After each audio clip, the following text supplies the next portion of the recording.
Hi friends, welcome to Newsat Media. Today we are talking about one of India's most talked about companies, Zoho, and how it's leading this Swadeshi tech movement with a big updates, government support, and global ambition. Who is the man behind the most powerful software empires in the world runs without a single rupee of a venture capital? And it's a CEO who runs the company from a small village in India. This is not just the story of a company.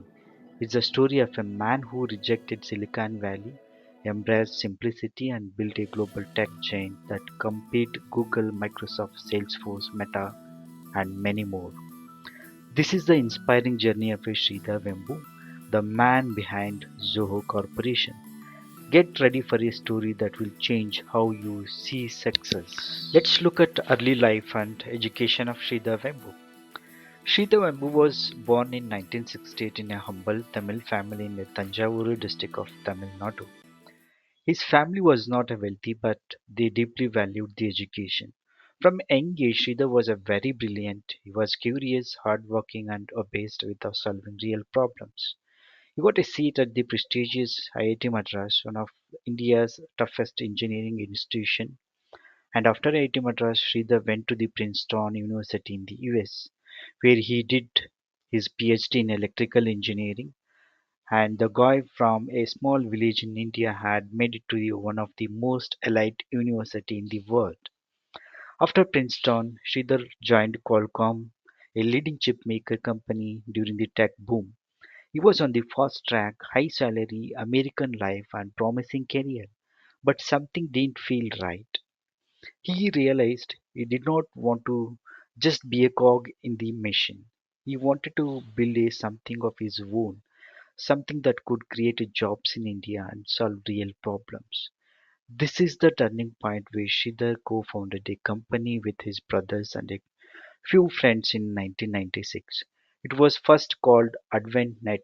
Their goal was to create a software that helps telecom equipments vendors manage their networks. They started very small with the clients in Japan and US doing custom software. Slowly revenue grew up, but Sridhar had a bigger vision to build a bigger software products and make it global corporation. Let's look at evolution of Zoho Corporation and going global. By the mid of 2000s, AdventNet was doing very well, but Sridhar saw a bigger opportunity to compete with the big tech giants like Salesforce, Microsoft, Google, and Meta, and many more big companies in the business software space. In 2009, AdventNet became a Zoho Corporation and it was renamed and they launched a suite of cloud-based software tools for businesses. CRM, email, finance, HR, project management, everything a business needs. And here is a twist. While competitors were burning a millions on marketing and VC money, venture capital money, Zoho quietly focused on engineering, product quality, and customer satisfaction. They never took a single dollar of a venture capital, not a single penny. In fact, he refused all venture capital. He believed that true innovation needs freedom, and freedom comes when you don't answer to your outside money. And his famous quote was, "We want to stay free, stay private, and build the product for a long term." Let's look at a radical decision by Sridhar Vembu from Silicon Valley to village move. Yes, in 2020 during the pandemic, Sridhar Vembu did something no tech CEO would ever consider. He left his office in the US, returned to India, and moved to a small village near Tenakasi in Tamil Nadu. Yes, friends, $1 billion CEO living in a village without a fancy offices, suits, luxury life. Why? Because Sridhar believed that real development means bringing jobs to where people live, not forcing people to migrate to cities.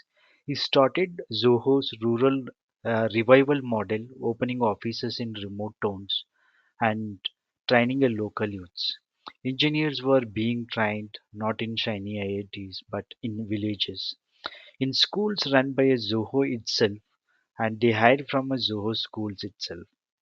Currently, over 15% of Zoho's 15,000 plus employees come from the Zoho school program itself. It's not CSR, it's a core business strategy. While other companies chased heavy graduations and MBAs, Sridhar looked elsewhere to rural India. In 2004, he launched a Zoho University, now Zoho Schools of Learning. Instead of hiring based on degrees, Zoho began training high school students who could not even afford a college, giving them a real world skills and full time jobs. Zoho today serves over 100 million users across more than 180 countries. It competes head to head with the tech big giants and it wins quietly. Zoho is a profitable, debt-free, and proudly employee-owned and 100% Swadeshi built products. And Sridhar Vembu is still lives in the village, works from a simple office, stays grounded, but if you ask him, and he'll say that he's just a simple man solving the real problems. And also he was awarded the Padma Shri in 2021 by the Indian government, one of the country's highest civilian award. The lessons and legacy from Sridhar Vembu journey teaches us that success doesn't need to look flashy. You don't need VC funding. You don't need to be in US or Silicon Valley or skyscraper buildings or big cities like Chennai, Bangalore, Hyderabad or Mumbai, Delhi.